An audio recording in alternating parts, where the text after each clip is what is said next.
नमस्कार श्रोत्यांनो, आपलं सर्वांचं भगवान राईतकर सर या युट्यूब चॅनलमध्ये सहर्ष स्वागत आहे. समाजातील नवदुर्गा या टायटल खाली आपण समाजात कर्तृत्ववान महिलांच्या मुलाखती आपण घेतोय. आज आपण ज्या महिलेची मुलाखत घेतो त्यांच्या संदर्भात सांगताना अत्यंत आनंद असा होतो की संसारासोबत परमार्थ त्या करतायत. तो परमार्थ कसा तर जैन धर्म प्रचारक म्हणून त्या काम करतायत. त्यांची आपण मुलाखत घेतोय.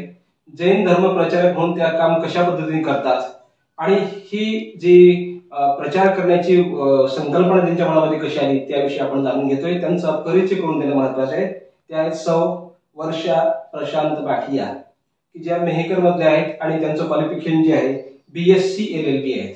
म्हणजे वेल क्वालिफाईड असताना सुद्धा कुटुंबासोबत परमार्थ त्या करतायत. संपूर्ण त्यांच्या या वाटचालीचा आपण परिचय करून घेऊ. नमस्कार मॅडम. नमस्कार मॅडम, मला सांगा की जैन धर्म प्रचारक म्हणून तुम्ही काम करताय मागील 6 वर्षापासून. बरोबर.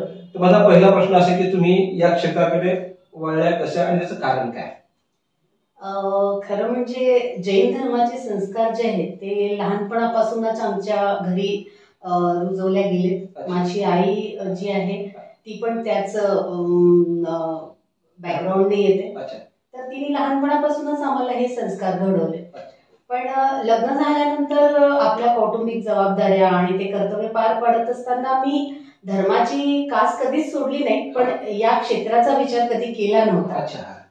पण मग त्याच्यानंतर हळूहळू असं झालं की मुलगी झाली आणि मग ती मोठी झाली असं वगैरे. मी माझा एक नेहमीपासूनचा सिद्धांत होता की मी कधीच माझ्या कर्तव्यांपासून पाठ फिरवून कुठलंच दुसरं कार्य केलेलं नाही. तर मी ते कर्तव्य पार पाडत गेले. पण जेव्हा माझी मुलगी 12वी झाली आणि त्याच्यानंतर ती तिचं जे कॉलेज ऑफ आर्ट्स मुंबईला तिचं निवड झाली आणि ती तिथे आर्किटेक्चर या कोर्ससाठी गेली. त्याच्यानंतर मला असं जाणवलं की आता आपल्या जीवनात जे आहे कुठेतरी आपल्याला स्वतःला वेळ देता येऊ शकतोय. तर त्यावेळेस मग मी विचार केला की आपण काहीतरी करायला पाहिजे. मॅडम, माझा समोरचा प्रश्न असा की जैन धर्माच्या विचाराने पूजा अर्चा सर्व जे काही गोष्टी त्या तुम्ही कुटुंबामध्ये किंवा घरी करू शकले असतात, पण तो प्रचाराचं महान कार्य करण्याचा विचार तुमच्या मनामध्ये आला त्याचं विशेष काय कारण नेमकं? विशेष कारण असं की सर आपण स्वतःपुरतं तर नेहमीच जगतो, बरोबर आहे. पण एक लहानपणापासूनच माझ्या मनात समाजाविषयी जे आहे, कारण मनुष्य शेवटी हा सामाजिक प्राणी, बरोबर. समाजाकडून काही घेतो तर त्याला समाजाला देणं पण लागतं. फक्त या संकल्पनेतून माझ्या डोक्यात होतं की आपलंही काही कर्तव्य समाजाला देण्याचं आहे आणि जर आपल्यामध्ये ती कला आहे किंवा आपण त्याचा उपयोग करू शकतो तर का म्हणून नाही. आणि फक्त त्या अनुषंगाने मी या क्षेत्राकडे. आता देणं हा शब्द तुम्ही सांगितला, प्रचाराच्या माध्यमातून जैन धर्मीय जे तत्वज्ञान तुम्ही लोकांना देताय, पण त्याचं एक नियोजन कसं असतं ते आमच्यासोबत त्यांना सांगा. ऍक्च्युली असं आहे सर की याच्यासाठी आमचं एक ट्रेनिंग असतं. वर्षातून 2दा त्याचे ट्रेनिंग होतात. पण मी सहज म्हणून पहिल्यांदा एकदा शिबिरात गेले होते की कसं असतं फक्त तेवढं पाहायला. तेव्हा जायचा असा विचार काही नव्हता. पण मग तिथे गेल्यानंतर जाणवलं की तिथल्या लोकांना पाहून की लोक घरासोबतच हे परमार्थाचं कार्य किती आनंदाने करतात आणि त्यातला जो समाधान आहे तो खूप म्हणजे शब्दातीत आहे सर. ते पाहून मग मला वाटलं की नाही आपण जायला पाहिजे. ऍक्च्युली याच्यासाठी आम्हाला वर्षातून एकदा जावं लागतं जेव्हा आमचे पर्व असतात, पर्युषण पर्व. तर जिथे आमचे साधू महाराज पोहोचत नाही तिथे मग आमची नियुक्ती ते लोक करतात आणि तिथे आम्ही गेल्यावर आम्हाला तसंच जीवन. एकंदरीत प्रचाराचं स्वरूप काय असतं तेच की आता तिथे साधू महाराज नाहीत, ते 8 दिवस जे असतात ते आमचे फार महत्वाचे असतात. म्हणजे जे लोक वर्षभर काही खूप सारं करू शकत नाही त्या 8 दिवसात ते सगळं करायचं असं ते नियोजन असतं. तर ते आम्ही तिथे जातो आणि जसं साधू महाराज जीवन जगतात तसं 8 दिवस आम्ही पण फॅमिली पासून दूर, मोबाईल नाही, तुमचे हे जे संशोधन बाकीचे सगळ्या गोष्टी त्याच्यापासून दूर. म्हणजे प्रचारकाचे जे नियम आहेत ते तुम्ही सांगितले, प्रचार कशा पद्धतीने केला जातो? जी महावीरांची जिनवाणी आम्हाला सांगितलेली आहे ती आम्ही स्वतः तर शिकतोच आणि शिकवण्याच्या माध्यमातून स्वतःचंही शिकणं होतं आणि आचरणातून जातं हे सगळ्या गोष्टी. माझा एक प्रश्न असा मॅडम की जैन धर्मामध्ये 2 ब्रँचेस आपण पाहतोय. बरोबर आहे. तर त्यामधल्या कुठल्या ब्रँचेसच्या संदर्भात आपण म्हणजे प्रचार सर्व जैन धर्माचा सेमच आहे माझ्या दृष्टीनं, बरोबर, पण कुठल्या ब्रँचच्या अनुषंगाने तुम्ही करताय? हा खूप चांगला प्रश्न आणि त्यातून एक खूप चांगला मेसेज पण समाजाला जाऊ शकतो. ऍक्च्युअली ब्रँचेस जे आहेत सर या सगळ्या आपल्या बनवलेल्या आहेत. बरोबर. महावीरांचं जे वाणी आहे ती तर सगळ्यांसाठी, शिकवण जी आहे ती सगळ्यांसाठीच एक आहे. पण तरी आता समाजाची जी व्यवस्था आहे आणि आपण ज्याच्यातून जातो त्याला पण आपण बांधिलकी आपली आहे. आणि म्हणून मी जे आहे ते श्वेतांबर ओसवाल स्थानकवासी त्या ब्रांच खाली मी हे जे प्रचारिकेचं काम जर प्रश्न विचारला असेल तर 2 ब्रँचेस मध्ये साम्य सेम आहे, म्हणजे सेम आहे, साम्य आहे, परंतु स्लाइटली डिफरन्स म्हणतो आपण, तो नेमका काय कसा करते आपल्याला? नेमका एवढंच आहे सर की मूर्तीपूजक जे लोक आहेत ते लोक मूर्तीची पूजा करतात. शिकवण शेवटी तीच आहे, फक्त क्रियामध्ये फरक आहे. बरोबर. मूर्तीपूजक जे आहे ते मूर्तीची पूजा करतात, अर्चना करतात, ते मूर्तीपूजक, श्वेतांबर मूर्तीपूजक. आणि आम्ही जे आहोत ते श्वेतांबर स्थानकवासी. आमच्या याच्यात मूर्ती नाही आहे, आमची पूर्ण ध्यान क्रिया आणि स्वाध्याय शास्त्रांचं पठण या सगळ्या गोष्टींवर जास्त भर असतो.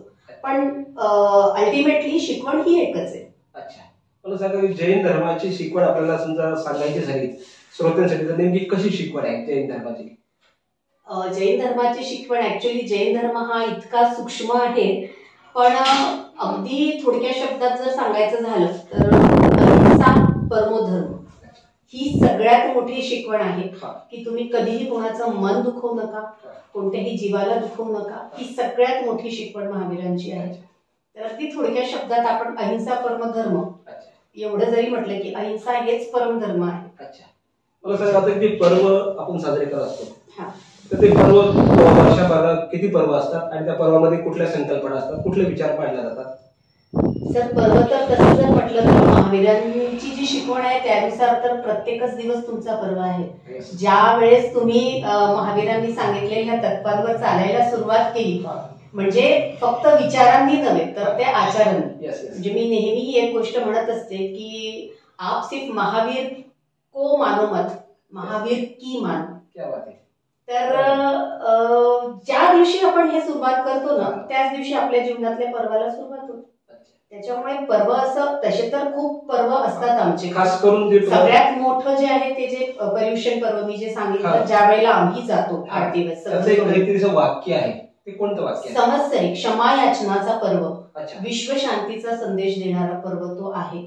आणि त्या पर्वांच्या दिवसात तुम्ही इतके धार्मिक याच्यात जोडलेले असतात आणि कितीही मोठा तुमचा वैरी असेल, शत्रू असेल तरी त्या पर्वाच्या शेवटच्या दिवशी त्याच्याशी तुम्ही रागद्वेष सगळं संपवून क्षमा मागायची. हा त्या पर्वाचा सगळ्यात मोठा जो संदेश आहे तो आहे. एक जैन धर्म महिला प्रचारक यांना त्यांनी विचारायचं की जैन धर्मीय बांधवाच्या शिवाय इतर समाज बांधव जे आहेत त्यांच्यापर्यंत जैन तत्वज्ञान पोहोचण्याच्या दृष्टीनं तुम्ही वैयक्तिक लेवलला कोणते प्रयत्न करताय किंवा कोणते प्रयत्न करणार आहात?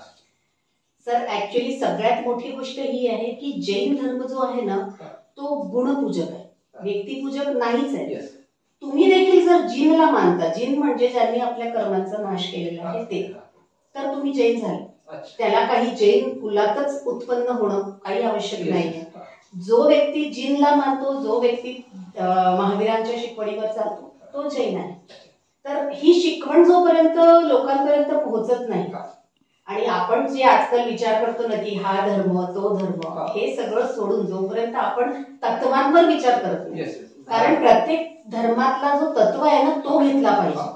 धर्म कोणता आहे याच्यापेक्षा ते तत्व आणि त्याचं आपण आचरण कसं करतो बस. म्हणून माझा आचरणावर सगळ्यात जास्त भर आहे. नाही, इतर समाजांपर्यंत तत्वज्ञान पोहोचण्याच्या दृष्टीने काही नियोजन आहे का भविष्यामध्ये? सर पहा, असं तर आम्ही परीक्षा खूप साऱ्या निघत असतात आमच्या, ओपन बुक कॉम्पिटिशन्स वगैरे चालू असतात, पुस्तकं निघतात त्याच्यावर परीक्षे. वर्तमानपत्राच्या माध्यमातून लिखाण करता का ते पुस्तक? नाही सध्या सर ऍक्च्युली असं तुम्ही जर म्हटलं मला तर मी आता नर्सरीतली स्टुडंट आहे असं म्हटलं तरी चालेल, कारण माझं नेमकं या क्षेत्रात पदार्पण झालेलं आहे. पण मी भजन लिहत असते स्वतः आणि माझं स्वतःचं एक पुस्तक निघालेलं आहे एक 8-10 वर्षापूर्वी भजनाचं. तर ते एक आहे. पण पुढे नक्कीच माझ्या डोक्यात संकल्पना आहे की आपण बाकीच्या ठिकाणी पण जर ही गोष्ट तत्वज्ञान पोहोचवू शकलो तर मला नक्कीच खूप आनंद होईल त्या गोष्टीचा. तेव्हा शेवटचा आणि महत्त्वाचा प्रश्न असे की या समाजातील नवदुर्गा या टायटलखाली तुमची मुलाखत घेत असताना समाजातील महिलांना या निमित्तानं कुठला संदेश तुम्ही द्याल? सगळ्यात महत्वाचा संदेश तर हे की खूपदा असं होतं की जे आपल्याला अपेक्षित असतं, जसं मी बाय क्वालिफिकेशन लॉयर आहे, पण काही कारणामुळे मी ते करू शकले नाही, त्या क्षेत्रात जाऊ शकले नाही. खूपदा असं होतं की आपल्याला जे मिळत नाही ना, आपण जीवनपर्यंत त्याच गोष्टीची खंत घेऊन मनात चालतो आणि त्याच गोष्टी वारंवार प्रत्येकाजवळ सांगून एक सिम्पल करण्याचा प्रयत्न करतो. पण मी या मताची आहे की जी गोष्ट तुम्हाला त्यावेळेला मिळाली नाही, जर तुम्ही ती कधी मिळवू शकला तर नक्की त्यासाठी प्रयत्न करा. पण कधी कधी खूप सारे सिच्युएशन्स असे असतात, जसं माझं झालं की मी माझ्या प्रोफेशन मध्ये कधीच वळू शकले नाही नंतर, पण मी जीवनपर्यंत त्याचीच खंत घेऊन जर का चालले तर पुढे वाटचाल करू शकणार नाही. आणि स्त्रियांची ही एक गोष्ट नेहमी मी मार्क केलेली आहे की आपण त्याच गोष्टीचं रडतगराणं करत बसतो आणि पुढे पाऊल टाकत नाही. मग ज्या वेळेला आपल्याला ते मिळालं नाही, पण आज जर का आपण दुसरं काही मिळवू शकतो आणि आपली कपॅसिटी आहे दुसरं काही मिळवायची, तर त्या क्षेत्रात पुढे जाणं आणि आनंदी राहा. कारण महिला जर का घरातली आनंदी आहे तरच कुटुंब आनंदी राहतं आणि कुटुंब जर आनंदी आहे तर त्या अनुषंगाने समाजातही आनंदाचं वातावरण राहील. त्याच्यासाठी सुरुवात ही स्वतःपासून करावी लागते आणि म्हणून मी स्त्रियांना नेहमी म्हणते की आधी स्वतःवर प्रेम करा, तर तुम्ही ते प्रेम दुसऱ्यांना देऊ शकाल आणि आपल्या परिवाराला, आपल्या समाजाला तुम्ही प्रेम स्नेह देऊन आनंदी वातावरण निर्माण करू शकता. मित्रांनो, आदरणीय मॅडमनी आपल्याला या ठिकाणी खास मुलाखत देताना महिलांच्या संदर्भातले काही आयडिया, काही कन्सेप्ट सांगितले की ज्या माध्यमातून महिला आनंदी राहू शकतात. महिला आनंदी झाल्या तर कुटुंब आनंद होईल आणि कुटुंब आनंद झालं तर समाज आनंद होईल. आनंदाचा मार्ग या मुलाखतीच्या माध्यमातून आदरणीय मॅडमनी सांगितला. मॅडमने त्यांचा अमूल्य वेळ दिल्याबद्दल आपल्या चॅनलच्या वतीने मॅडमचे खूप खूप धन्यवाद. नमस्कार. नमस्कार.